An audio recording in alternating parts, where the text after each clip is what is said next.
I just wanted to give some random thoughts from my own life experience about discrimination and people not being treated as somebody else is or being in their own segregated groups. When I was younger, you would have an Italian neighborhood, you would have a Polish neighborhood, a Jewish area, an Italian area, and everybody didn't like the other person.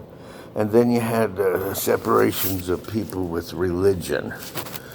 Catholics, Protestants, the Jewish people had their own religion. The Mideastern people had their religion. And everybody that wasn't like you was no good at all. And then you had the Spanish people coming in from Puerto Rico. And I remember the little yentas, the old ladies that sat on the porch. And I remember them saying that they all steal and they all carry a knife in their pocket, and they called them specks. They always had a derogatory term for somebody. And they said even when they were real little, they taught them how to use a knife. And I remember, like I said, from my own childhood, I had this ripped shirt, and a Spanish girl knew that special weaving process for sewing a shirt or tearing the shirt and making it look perfect. And I remember my school clothes got ripped, my school shirt, and they took me up to their apartment. I was a little kid. They were maybe 10 or 15 years old, but they knew this invisible weaving.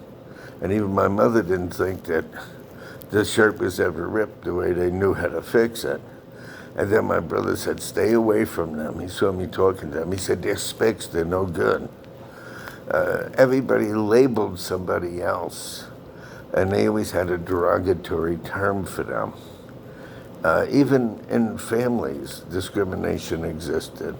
I know in my own family, my brother was favored. He was only 2.5 years older than me. And I don't ever remember my father being nice to me. As a young kid, he used to use me as a football across the room with his feet, and the rest of the family would stand around watching.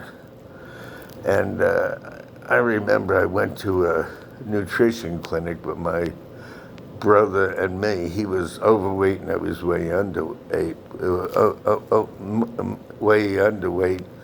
And they had me get undressed, and a nurse thought I was full of black and blue marks.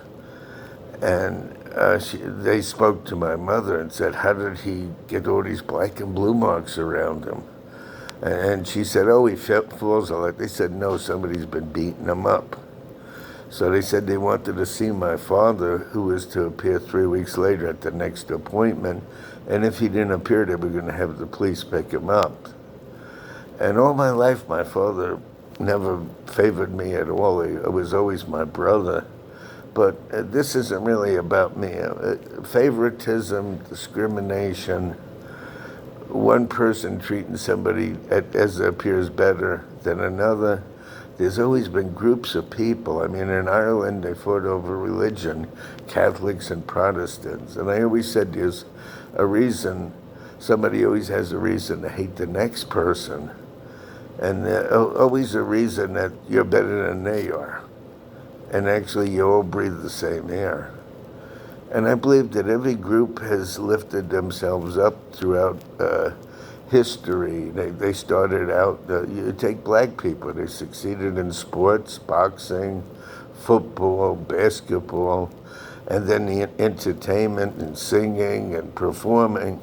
And now education, you go places, there's black nurses, black doctors, Mideastern doctors, Philippine doctors, and the different races have lifted themselves up.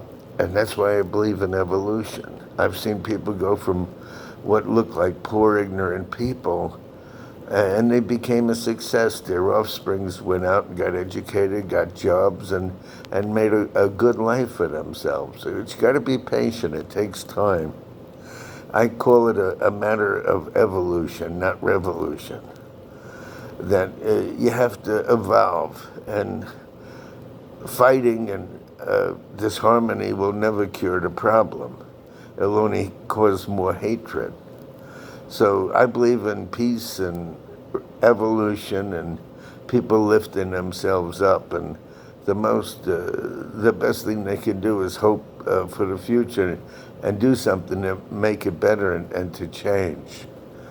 And I think when everybody changes, society changes. Today, they used to have this misassignation laws where interracial people couldn't marry. Today on TV, they openly have black and white people that appear to be a couple.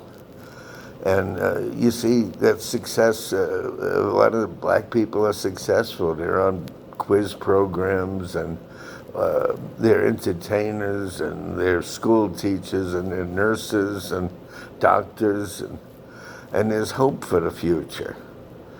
And people can better themselves. The hatred always exists. You always find a lot of reasons to hate somebody, but maybe they should find some reasons to like someone.